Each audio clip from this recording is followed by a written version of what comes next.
investment vehicle for SACCOs.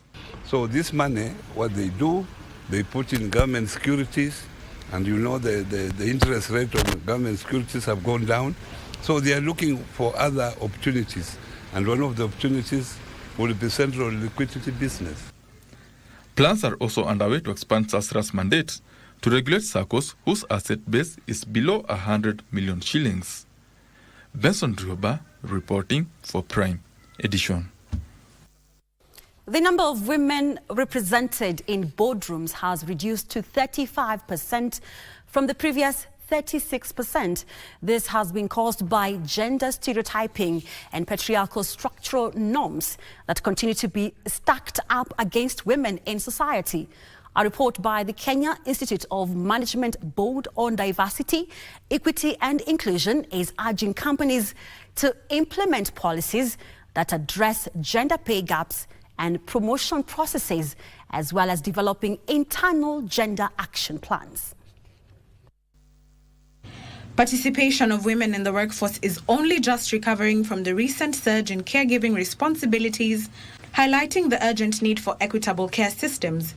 A report by the Kenya Institute of Management Board highlights the significant gaps that exist in formal protections and provisions for parental leave, as well as the perceptions of men and women's participation in caregiving. To address this, organizations have been urged to implement policies that prioritize equal pay, flexible work arrangements, mentorship, training, and leadership commitment.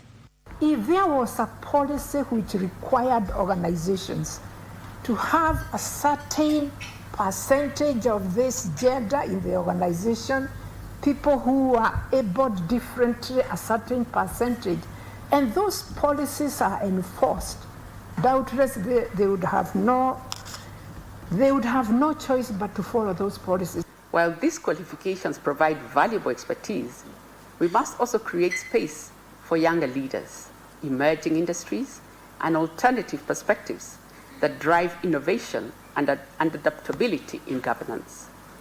They were also implored to incorporate the use of machine learning tools such as AI to identify bias in recruitment processes and to promote objective decision-making, ensuring that hiring and promotion decisions are based on merit rather than unconscious bias.